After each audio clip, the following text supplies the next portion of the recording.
না দিদি, আমি এই টাকাটা নেব। মার অপারেশন। ভেবেছিলাম জমি বিক্রি করে দেবো, কিন্তু তা তো আর একদিনের কাজ নয়। এর মধ্যে যদি অপারেশনটা করাতে হয়, আমি যদি টাকা না নিই, আর এর মধ্যে যদি আমার মায়ের কিছু হয়ে যায়, আমি যে আফসোস করে মরে যাব। প্রতিজ্ঞা রাখতে গিয়ে আফসোস করতে আমি চাই না। আমি তো মাকে বলেছিলাম কোনোদিনও মুখ দেখাবো না, মায়ের সামনে যাব না। কিন্তু সে কথা রাখতে গেলে তো যদি মাকে বাঁচাতে না পারি, তাহলে তো কোনো লাভ নেই। আমি তো বলেছিলাম মার সামনে কোনোদিনও যাব না, কোনোদিনও মাকে মুখ দেখাবো না। তাহলে তো মুখ না দেখালেই হলো।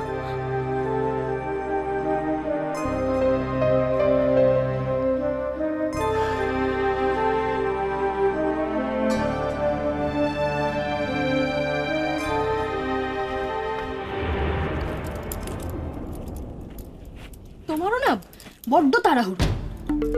আরে বাবা, মেয়েটার মনটা নরম, তাই এসব কাজে জড়িয়ে পড়েছে।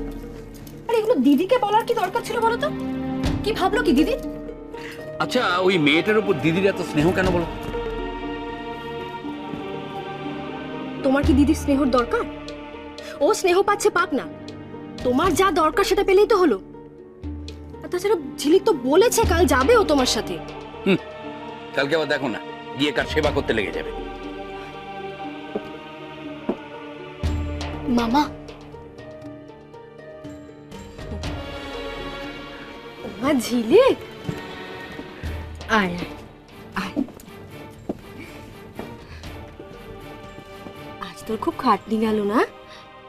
না সেরকম আর খাটনি কোথায় করলাম, বরং মামার কষ্ট হয়েছে। আমি তো গাড়িটাকে নিয়ে চলেই গিয়েছিলাম। না না না, আমার আবার কষ্ট কিসের? আমি তো একটা ট্যাক্সি নিয়ে চলে এসেছি। তা কি বলবি, বল না বল না।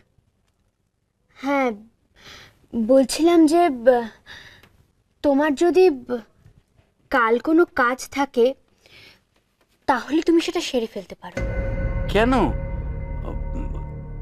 কাল তুই মুখার্জি বাড়িতে যাবি না? যাব, কিন্তু আমি একা যাব।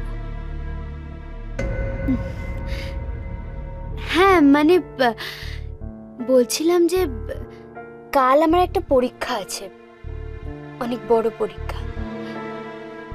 তাই ওটা সেরে আর অন্য কাজ করতে পারবো নাকি কথা দিতে পারছি না।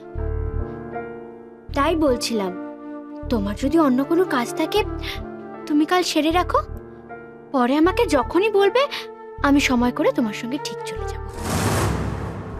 ঠিক আছে। ঠিক আছে রে। কালকের দিনটা তো এমনিতেও ভালো নয়। পাঁজি দেখো, কালকে কোনো কাজ করা একেবারেই শুভ হবে না। কালকের সময়টা ভালো নয়। ঠিক আছে তাহলে। ঝিলিক, তাহলে আমি এক কাজ করি, আমি ওদের জানিয়ে দিই যে আমরা পরশুদিনকে যাব। হ্যাঁ হ্যাঁ, জানিয়ে দাও। নেহাত তোর মামা আমার কথা শুনবে না, তাই না হলে আমিই বারণ করে দিতাম। কেন? ওই যে বললাম, কালকের দিনটা একেবারেই শুভ নয়। কোথাও যাত্রা করা, কোনো কিছু কেনা বেচা, কোনো অনুষ্ঠান করা, এর জন্য একেবারেই শুভ দিন নয়। এত খারাপ দিন? হ্যাঁ, কিন্তু তুই কেন এত ভাবছিস ঝিলিক? না, বললাম না আমার কাল পরীক্ষা আছে। তোর পরীক্ষা ভালোই হবে। তুই আবার পরীক্ষা নিয়ে কবে থেকে ভাবছিস?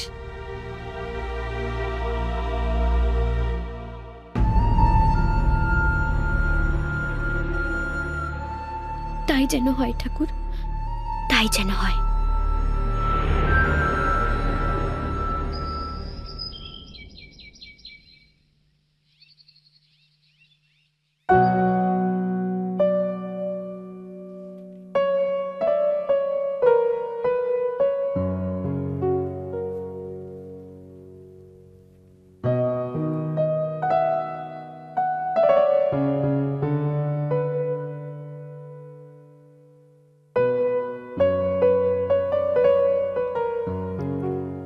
মনি, তোমার শরীর খারাপ?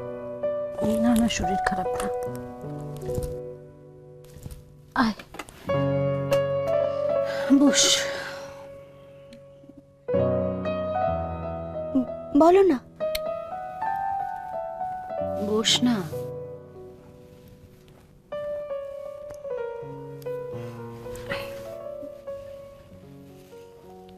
কি হয়েছে রে ঝিলিক? হ্যাঁ, মুখটা তো শুকনো কেন মা? কই মনি, কিছু হয়নি তো? কিছু হয়নি মানে? তুই পারবি মনির চোখে ফাঁকি দিতে?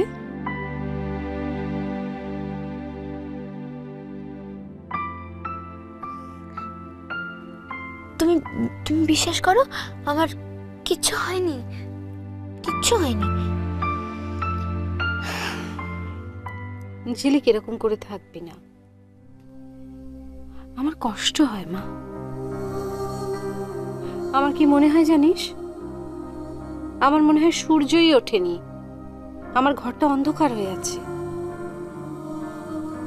মনি, তোমাকে একটা কথা বলার ছিল। হ্যাঁ বল, আমি তো শুনতে চাই, বল। মনি, আসলে এ মাসে তোমার একটু হিসেবের গন্ডগোল হতে পারে। কেন হিসেবের গন্ডগোল হতে পারে কেন? না মানে, কালকে আমি একটা ছেলেকে কিছু টাকা দিয়েছি। ওর মা না খুব অসুস্থ জানো, আজকালের মধ্যে অপারেশন হতে পারে। ছেলেটা খুব কাঁদছিল, ভীষণ কাঁদছিল। তুমি যদি একবার দেখতে না, তাই তাই আমি ওকে টাকাগুলো দিয়ে দিয়েছি। টাকা যখন দিয়েই দিয়েছিস তখন আমি বলছিস কেন?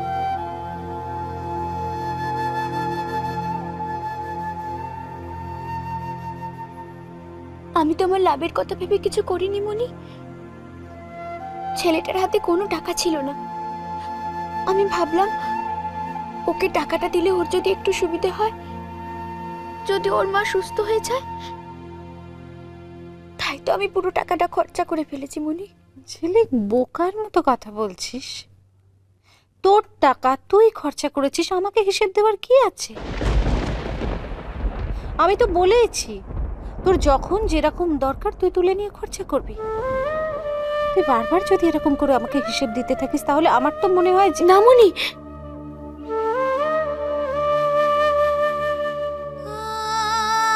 তুমি বিশ্বাস করো, আমি তোমাকে একটু কষ্ট দিতে চাইনি, কিন্তু তুমি আমাকে হিসেব দিতে চেয়েছো এবং আমার সেটা খারাপ লেগেছে।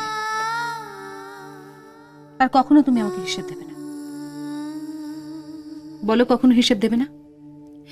ঠিক আছে, আমি তোমাকে আর কোনোদিনও হিসেব দেব না, হয়েছে?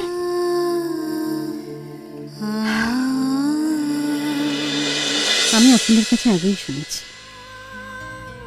আমার খুব ভালো লেগেছে ঘটনাটা শুনে। একদম ঠিক করেছিস। আরে ঝিলিক, আমার বাবার নামে যখন নার্সিংহোম হবে, তুই এইভাবেই কাজ করবি তো? হ্যাঁ মনি, আমি ঠিক এইভাবেই কাজ করব। কিন্তু মনি, তুমি একটু কষ্ট করে নেমে দাঁড়াবে? কেন মা? দাঁড়াও না।